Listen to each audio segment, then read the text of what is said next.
Good afternoon. जो अभी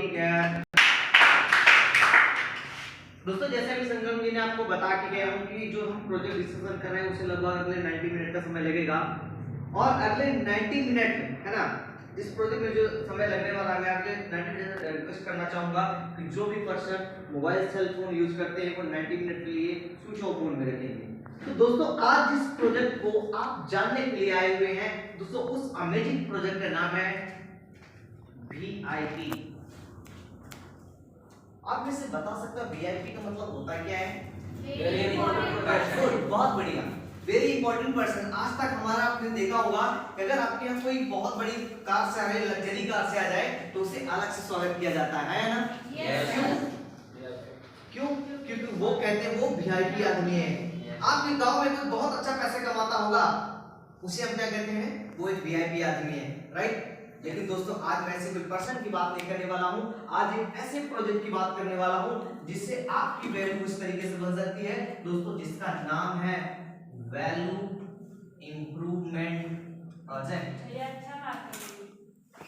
नाम से ही पता चलता है कि क्या है वैल्यू बनाने का। अब आप सोच रहे हो तो वैल्यू क्या होती है? In person give me answer. पहचान। बहुत बढ़िया, पहचान। हर कोई क्या चाहता है? पहचान चाहता है। दोस्तों आज के जमाने में है ना कम पैसा कमाओ चलेगा लेकिन पहचान अपनी बराबर होनी चाहिए। कम पढ़ा लिखा हो वो भी सोचता है यार लोग मुझे जाने, लेकिन दोस्तों लोग बात उसी की करते हैं जिनमें कुछ बात होती है। तो आइए बात करते हैं फ्रेंड्स, आपकी वैल्यू कैसे बने। हम स्टूडेंट हैं, आप भी स्टूडेंट हैं इस लाइफ में, आपकी वैल्यू कैसे बने? क्या ऐसा हम लें, क्या ऐसा सीखें जिससे आज हमें समाज में एक अलग से पहचान मिले, राइट? तो दोस्तों सबसे पहले अगर हमें किसी को वैल्यू को बनानी होती है तो सबसे पहले में अगर आप मार्केट में सोचते हैं लोग मुझे जाने, मेरी एक अच्छी पहचान बने, तो सबसे पहले आपको इस वैल्यू को इंप्रूवमेंट करना होगा जिसे कहते हैं एजुकेशन वैल्यू। आज हमारे मम्मी पापा क्यों कहते हैं पढ़ ले? क्यों कहते हैं? क्योंकि उन्हें पता है कि पढ़ने के बाद लोग एक अच्छा काम करते हैं, आया ना? yes, इसलिए कहते हैं। हमारे मम्मी का अगर हम पढ़ते भी नहीं है हमारी मम्मी क्यों कहती है पढ़ ले? क्योंकि उन्हें पता है कि पढ़ने के बाद कोई बड़ा ऑफिसर बन सकता है। दोस्तों आज अगर बात करें तो यहाँ से 90% लोग अपने एजुकेशन को आज के डिजिटल जमाने में 90% लोग क्या है अपनी इस एजुकेशन वैल्यू को इंप्रूव कर रहे हैं। यहाँ जितने सारे लोग बैठे हुए सभी के सब अपनी एजुकेशन वैल्यू को इंप्रूव कर रहे होंगे। लेकिन माय डियर फ्रेंड्स आपको मैं बताना चाहूंगा एजुकेशन वैल्यू सिर्फ इंप्रूवमेंट कर लेने से आपकी वैल्यू नहीं बनती। सपोज दैट किसी ने अगर आप में से किसी ने 12th में जब रहे होंगे तो वहां पे बहुत अच्छे नंबर ले आए होंगे, 90 ले आए होंगे, किसी 98 ले आए होंगे, 85 लेके आए होंगे, तब आपको पूरे गांव वाले लोग जानते रहे होंगे, आया ना? जानते रहे होंगे। लेकिन दोस्तों जैसे आपने कॉलेज में एंट्री की, आप बहुत से लोग कॉलेज कंप्लीट के लिए क्या कोई वैल्यू बनी? क्या उस पर्सन से आपको उस वैल्यू मिल रही है? दोस्तों इससे साफ जाहिर होता है कि सिर्फ एजुकेशन ले लेने से आपकी वैल्यू नहीं बनती। उसके लिए क्या चाहिए जिससे वैल्यू बनती है? दूसरा तरीका है दोस्तों आपका इनकम। क्योंकि आज दोस्तों हैसियत से ज्यादा खैरियत से ज्यादा लोग हैसियत पूछते हैं। दोस्तों आज बढ़िया आप पैसे कमाते हो तो लोग क्या जानते हैं, अरे वो फलाने के बेटे हैं, देखो आज पढ़ लिख के कितना बड़ा कर लिया।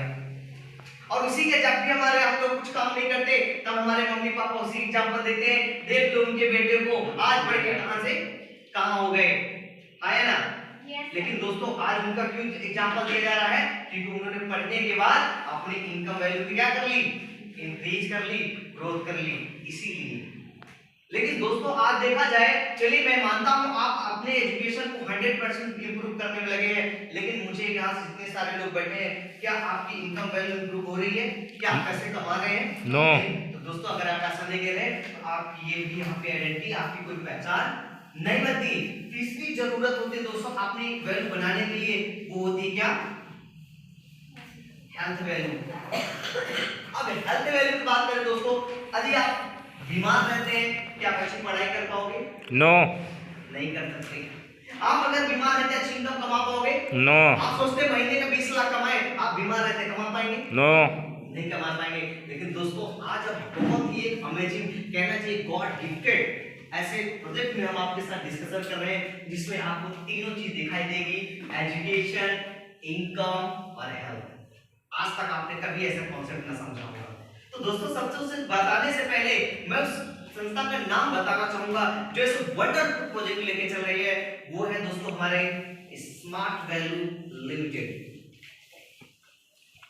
आज दोस्तों सब लोग अपने अपने कुछ उद्देश्य लेके चल रहे हैं, इनका भी कुछ उद्देश्य है जिनके वो लेके आगे बढ़ रहे हैं। यहाँ जितने सारे लोग बैठे हैं, किसी को पढ़े लिखने के बाद बुरा काम करने का किसी को उद्देश्य ना होगा, है ना? यस दोस्तों उसी तरीके से ये इसका ऑब्जेक्टिव है। तो पहला जो इनका ऑब्जेक्टिव है to convert CBC to CLC. मतलब क्या? Computer backward class to computer literate class.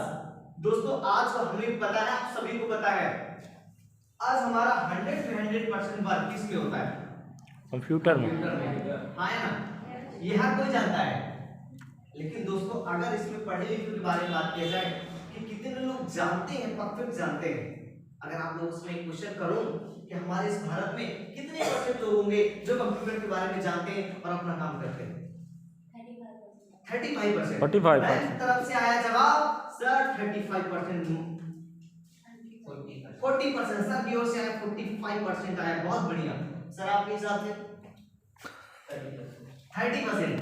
दोस्तों अगर मैं हर किसी से पूछूं तो हर कोई डिफरेंट तरीके जवाब देगा, क्योंकि सच बताएं तो इनको खुद ही नहीं पता है, हम सभी खुद ही नहीं पता कि कितने परसेंट लोग हैं।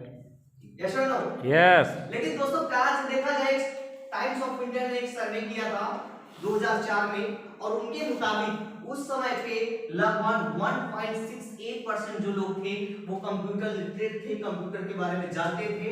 लेकिन आज के जमाने दोस्तों उसको अगर हम 20 टाइम्स से मल्टीप्लाई कर देते हैं तब भी लगभग इसका सिनेरियो 25% आता है। दैट मींस कहने का मतलब ये हुआ कि आज भी इस इंडिया में 75% ऐसे व्यक्ति हैं जिनको कंप्यूटर के बारे में या इस टेक्नोलॉजी के बारे में ज्ञान नहीं है।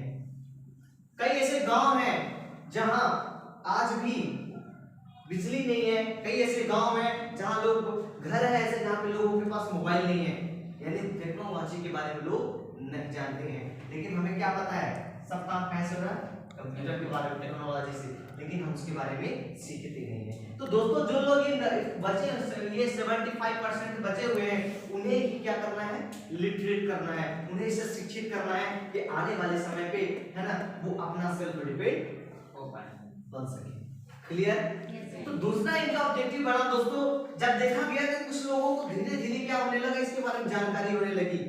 जब दोस्तों जानकारी होने लगी तो लोग इसमें इंटरेस्ट भी लेने लगे, लेकिन तब भी उससे काम नहीं बनी। इनका दूसरा ऑब्जेक्टिव आया to convert CLC to perfect IT smart citizen India.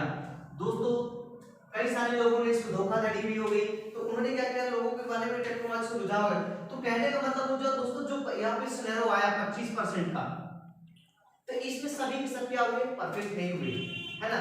तो जो लोग अभी बचे, जो हमारे हैं जिनको परफेक्ट नहीं हुए हैं, उन्हें ही परफेक्ट करना है। अब जैसे परफेक्ट क्यों बताओ, हमारे इस भारत में साक्षरता दर कितने परसेंट है? 75%। 75%।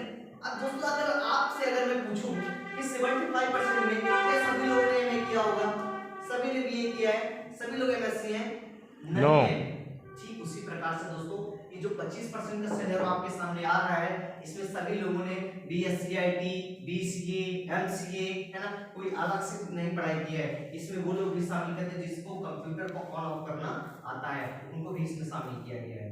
तो दोस्तों जो लोग थोड़ा बहुत जाने, यहाँ का एग्जांपल के बताएं दोस्तों, यहाँ कितने लोग हैं जो स्मार्टफोन यूज करते हैं? दोस्तों भले ही आप स्मार्टफोन चलते हैं, इंटरनेट के बारे में जानते हैं, लेकिन अपना काम स्वयं नहीं कर पाते हैं। दोस्तों परफेक्ट मतलब ये नहीं हुआ, है ना, कि स्नैपचैट पे वीडियो बना लेना, है ना, किसी वीडियो में एडिटिंग कर लेना, ये परफेक्ट मतलब। परफेक्ट मतलब होता है दोस्तों, अगर परफेक्ट मतलब होता है कि अपना काम खुद कर पाए। जैसे हर साल अगर हमारे पूरे रीवा में लगभग देखा जाए दोस्तों 1 लाख से भी ज्यादा लोग ग्रेजुएशन में एंट्री लेते हैं हर साल। पूरे यहाँ से अगर एमपी की बात करें, रीवा से अगर बात करूं तो 1 लाख लोग समथिंग लेते होंगे, लेकिन 90% लोग ना अपना रजिस्ट्रेशन स्वयं से नहीं कर पाते। 90% किसके पास जाते हैं? के पास आया ना। तो दोस्तों वही परफेक्ट है। तीसरा इनका ऑब्जेक्टिव है टू कन्वर्ट सिटीजन टू हेल्थिजन, यानी लोगों को स्वास्थ्य के प्रति जागरूक करना। दोस्तों जब ये कोरोना टाइम चल रहा था तो लोगों को सबसे ज्यादा किसकी जरूरत है? पैसे की या स्वास्थ्य की? स्वास्थ्य के। स्वास्थ्य की, है ना? कहा जाता है हेल्थ इज वेल्थ। तो दोस्तों ये संस्था भी, अब दोस्तों अगर बात की जाए तो मैं तो कोई डॉक्टर हूं नहीं कि मैं आपको ऐसा कुछ दे दूंगी जिससे आपका हो जाएगा, ठीक हो जाएगा। दोस्तों एक मैं सलाहकार हूं जिससे मैं आपको बता सकता हूं कि आप ऐसा करके अपना स्वास्थ्य ठीक कर सकते हैं। तीसरा इनका, फोर्थ इनका ऑब्जेक्टिव है to convert farmer to a smart farmer. दोस्तों आज के जमाने में ना दो लोगों पे बहुत इंपॉर्टेंट है। किसका? एक तो जवान का और दूसरा किसान का। अगर दोनों ही अपना ड्यूटी करना बंद कर दें तो बताइए हमारा देश चल पाएगा? नहीं पाएगा। तो दोस्तों आज इन्होंने किसानों के लिए इन्होंने बहुत अच्छा काम किया है ना? बहुत सारे ऐसे इन्होंने प्रोडक्ट को दिया है जिससे आज किसानों के उपज में काफी ग्रोथ है। इनका फोर्थ ऑब्जेक्टिव है, फिफ्थ ऑब्जेक्टिव है टू क्रिएट एंटरप्रेन्योरशिप। एंटरप्रेन्योरशिप का मतलब क्या होता है आप लोग बता सकते हैं? उद्यमिता, ये उद्यमपति। दोस्तों आज अगर मैं बताऊं, भगवान ने हम सभी के अंदर कुछ न कुछ क्वालिटी जरूर दे के भेजी है और हर बंदे के अंदर कुछ न कुछ क्वालिटी होती है। लेकिन दोस्तों माहौल ना मिलने के कारण हमारी क्वालिटी बढ़ नहीं पाती है। दोस्तों कहीं सपोज आप बहुत अच्छे पढ़ने में हैं, आपका सपना है डॉक्टर बनने का। डॉक्टर बनने के लिए दोस्तों क्या करना पड़ेगा? एमबीबीएस करना पड़ेगा। दोस्तों एमबीबीएस करने के लिए कितना समथिंग चाहिए? 50 से 60 लाख रुपए चाहिए। अगर आपके पास 50 से 60 लाख रुपए नहीं है, आइए आपके मम्मी पापा देने में सक्षम नहीं है, कोई डॉक्टर बन पाएगा? फिर क्या करेगा? पैसों के अभाव की वजह से अपने सपने को क्या करेगा? दबा देगा। फिर बोलेगा नहीं कोई दिक्कत नहीं, डॉक्टर नहीं बने तो चलो इसी में कर लेते, कोई प्राइवेट नौकरी कर लेते हैं। ज्यादातर लोग ऐसे कर लेते हैं। तो दोस्तों वो लोगों के लिए ऑब्जेक्टिव ये है टू क्रिएट एंटरप्रेन्योरशिप। आप अपने जो क्वालिटी है, जो टैलेंट है उसको यूज करके आप यहां से इनकम को बढ़ा सकते हैं, इकोनॉमिक ग्रोथ में विकसित हो सकते हैं। 6 objective to achieve excellence in prosumerism. दोस्तों प्रोजोनरिज्म दो शब्दों से मिलकर बना होता है। First of the producer, second होता है कंज्यूमर। दोस्तों आज की हमारी समय कहता है और आज हमारा दौर ये कहता है कि हमें पैसा वहीं पे लगाएं जहां हमें इनकम करने का जरिया मिले। लेकिन 90% केसेस में ऐसा नहीं होता। आप लोग कोई कोचिंग करते हैं, वहां से कोई इनकम करने का जरिया मिलता है? नो। लेकिन कोचिंग वाले को बड़ा किला बन जाता है। हम कोई इंस्टीट्यूट में जाकर पढ़ाई करते हैं, वहां से हमें कोई इनकम मिलता है? नहीं होता है। लेकिन दोस्तों अगर आप यहाँ से उत्पाद या शिक्षा लेके आगे बढ़ते हैं तो आपको यहाँ से इनकम करने का अपॉर्चुनिटी मिलती है। उस कल को कितना